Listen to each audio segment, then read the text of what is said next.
So what is going on, everyone? Fernando Silva here with another video, and before we begin, definitely hit the subscribe button because tomorrow I should be getting my M1 iPad Pro, and let all those videos begin. The comparison videos, the review videos, different spec videos. We're going to be doing a lot of stuff with the M1 iPad Pro, comparing it to an older iPad Pro, comparing it to the smaller iPad Pro. So definitely subscribe to that, and I'm probably going to do a live stream Friday evening, depending on when the iPad comes in, of just purely unboxing it and then answering quick, off the top questions like does it fit the Magic Keyboard and other things like that, like how much thicker it really is compared to the other iPad Pros. So definitely subscribe and stay tuned. But now we got that out of the way, today we're going to be talking about iPadOS 14.7 Beta 1. Apple surprised us last night with this update. It was a pretty big update because we're going from 14.6 to 14.7. So let's figure out exactly what's new. Couldn't find too much, but there is one cool aspect that I want to share with you guys, but let's get into it.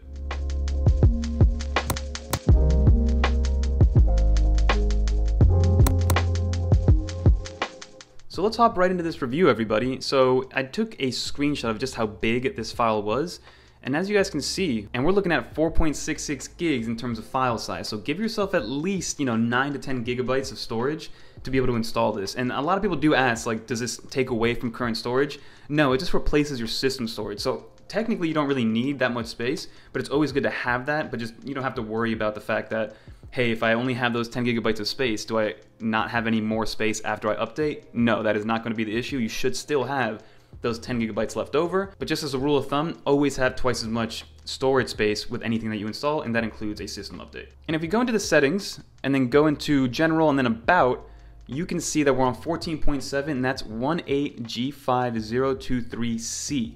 So again, Apple, this is a 14.7 beta 1, and we're starting at C. That means we're not going to get too many beta updates before we see the RC edition.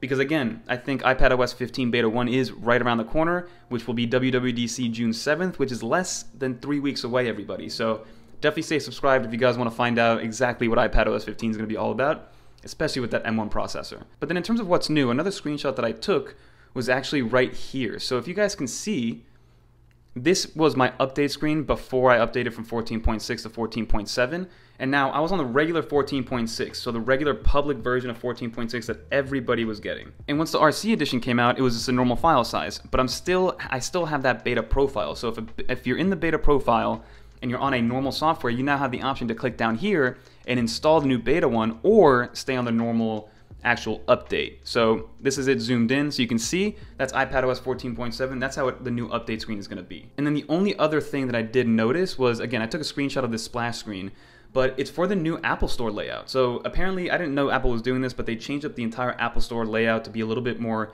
easy to navigate, easy to, I guess, less friction between the consumer and what they want to buy, right? So here it says, new sidebar designed for iPad, streamline your shopping experience on an iPad with newly designed sidebar in both portrait and landscape. Get all your essentials. Now you can seamlessly add a keyboard or Apple Pencil to the shopping, and then also virtual sessions. So join today to Apple for virtual sessions. It's probably for, Genius bars and things to learn and things like that. So overall, I love it. So I'm going to show you guys exactly what it looks like. So if we go into the Apple Store, put that in there, let it load up, and then you can see this is the new Apple Store, which is amazing, right? Everything's up over to the side. You can see I can go into my recent orders. iPad should be coming in at some point tomorrow. Hopefully, I'm not going to let it load too much. But you can see that everything that you're going to need is in the sidebar, and then it just takes you to the corresponding spot. So you click on Mac, you're in the Mac section. iPhone, you're in the iPhone section. So I kind of like that because it's easy to break down. And before that, with the Apple Store app, you would have to keep scrolling down to get to the section that you wanted to, and then eventually find the iPad or the iMac section. So overall, I'm very happy with the new Apple Store layout and what Apple did. But in terms of new features, that's all we got. Everything else must be a back-end thing, a lot of software updates or bug fixes in the back end to make sure that everything is snappy. And for the most part, it is. So you can see all the apps are running smoothly, multitasking works really well, so you can just go up, move everything around. But overall, performance is great. And then what I want to touch on is my battery life, because I haven't been playing too much of that 2K anymore, just I've been a little bit busy with everything going on. But you can see that we're roughly at about 5 hours of screen on time, 21 minutes of screen off time in the last 24 hours. And if you go over the last 10 days, you can see we're at 4 hours and 40 minutes roughly.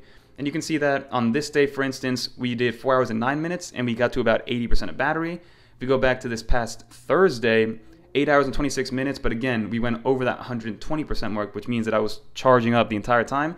And guess what? NBA 2K took up a lot of that, so did Safari, and so did LumaFusion. So this is a good way to track, your battery performance over time. But again, 4 hours and 39 minutes of screen on time, It's decent, and again, my device is 3 years old, but let's hope that this new M1 processor and the new M1 iPad Pro, I'm going to go back to 8 to 11 hours of screen on time, because that would be amazing. But overall, that's everything that I found with 14.7 Beta 1. Let's get out of this view and go to the normal view. Also, drop a thumbs up if you guys like this view better or the top-down view better. So that's pretty much going to do for this video, everybody. Like you saw, the biggest update had to be for the Apple Store on the iPad. You know, you get that cool sidebar, it's turned into a more friendly and more navigable, or if that's even a word, like you can navigate it a lot easier, and I love the new update to the Apple Store. But overall, that's what we're getting, right? It's just a software update. You saw, well, I saw that Apple releases release notes, and they didn't really include anything with the 14.7 update, so I'm guessing it's just a bunch of bug fixes, making sure that it's ready to go for when WWDC comes around on June 7th, and they drop iPadOS 15 Beta 1 on us, which I'm so excited for, to see what Apple's going to do and see if they're going to wow us and take advantage of all that new hardware in the M1 iPad Pros. But like I said, don't forget to like, comment, subscribe. Stay tuned for all the new iPad content that's coming out. Sadly, I wasn't part of the embargo team, but hey, we got to keep working, keep grinding, and then eventually, maybe one day we will be. But don't forget to like, comment, subscribe. Until next time, hit that like button for me because it gets it out to a lot more viewers and a lot more eyes, and that's what we want to do on this channel. But until next time,